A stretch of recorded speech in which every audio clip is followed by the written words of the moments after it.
Vamos a demostrar el teorema de la diferenciación real de la transformada de Laplace, el cual es muy útil cuando queremos resolver ecuaciones diferenciales mediante el método de la transformada de Laplace. Este teorema nos relaciona la transformada de Laplace de la derivada de orden n de una función temporal f de t con su transformada de Laplace f de s y las condiciones iniciales de esa función, tanto lo que sería f de 0 como las condiciones iniciales de sus derivadas. En concreto vamos a demostrarlo para la derivada de primer orden. Bien, lo primero que hacemos sería partir de la definición de la transformada de Laplace de la función f de t, de la cual queremos calcular, o de cuya derivada queremos calcular la transformada de Laplace. Bien, la transformada de Laplace por definición de la función original f de t será igual a la integral de 0 a infinito de f de t por elevado a menos st diferencial de t. Y vamos a calcular esta integral por partes. Integral por partes de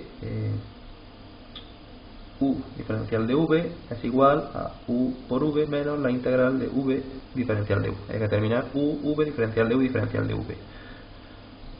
Vamos a considerar u como f de t, con lo que diferencial de u será igual a diferencial de f de t. Y si multiplicamos y dividimos por diferencial de t, seguiría siendo lo mismo.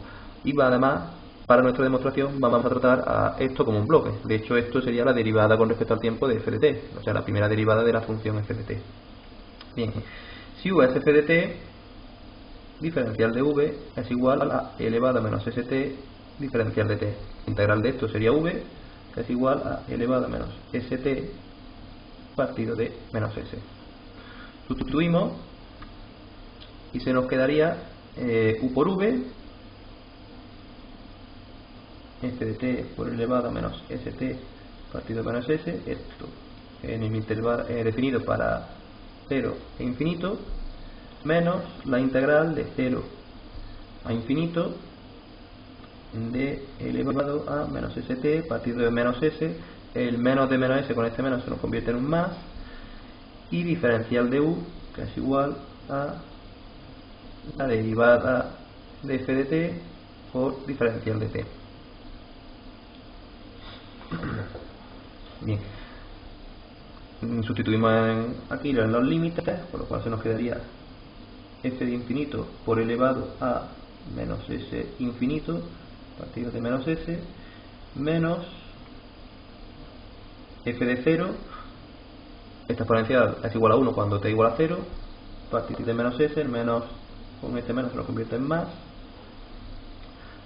si sacamos este s fuera se nos queda 1 partido por s, integral de 0 a infinito de la derivada de f de t por elevado a menos st diferencial de t. Si nos damos cuenta, esto es la definición de la transformada de Laplace, no de f de t, sino de su primera derivada. Luego esto es igual a la transformada de Laplace de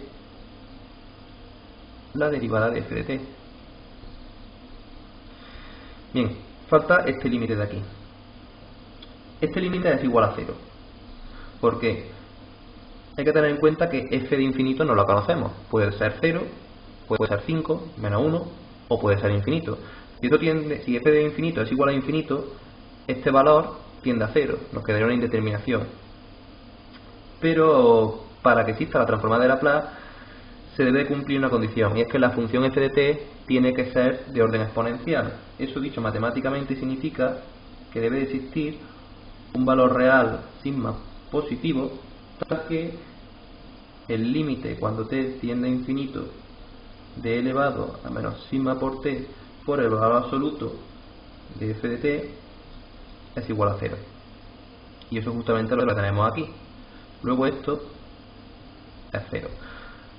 Dicho de una manera un poco más clara, lo que quiere decir que aunque esta función, cuando t tiende a infinito, siempre lo va a hacer de una manera menos rápida que una exponencial. Y por tanto, como esta exponencial estaría en el denominador va a crecer cuando t tiende a infinito más rápidamente que el numerador. Con lo cual, en el límite, esto va a tender a 0. Bueno, recopilando un poco todo lo que tenemos aquí, tendríamos que f de s, que es lo que queremos calcular, o que es lo que de donde hemos empezado, mejor dicho, es igual a f de 0 partido por s más 1 partido por S por la transformada de Laplace de la derivada de f de t, que esa sí es la que queremos calcular. Si despejamos, se nos queda que la transformada de Laplace de la derivada de f de t es igual a S por la transformada de Laplace de la función f de t menos la condición inicial de esa función f de 0, que esto es lo que queríamos demostrar.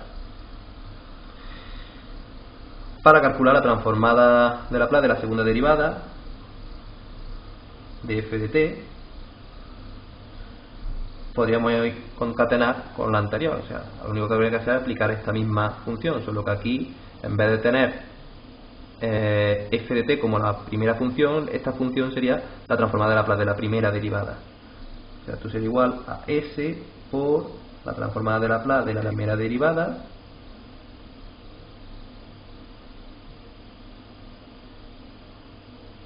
menos f' de 0. Y si ahora esta expresión la sustituimos por la que hemos tenido antes, se nos quedaría s por s cuadrado f de s menos s por f0 menos f' de 0.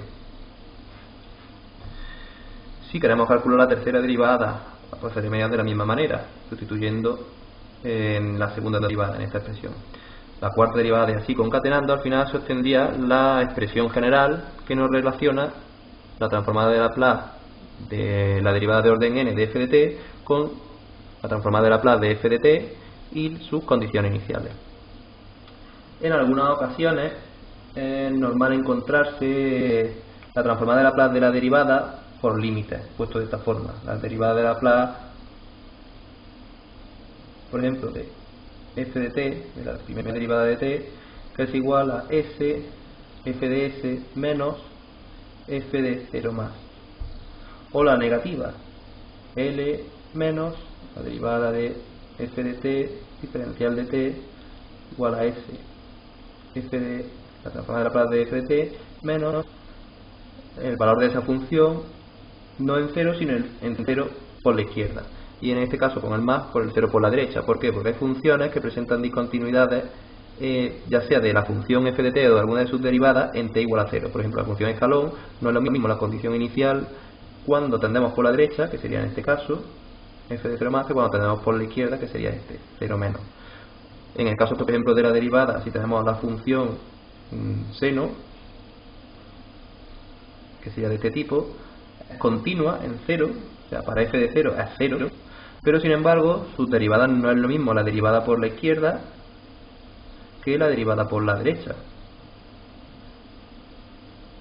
Luego, si aparece la derivada en la expresión de la diferencia del teorema de diferenciación real, pues bueno, habría que especificar si estamos calculándolo por la derecha o por la izquierda, ya que las condiciones iniciales variarían.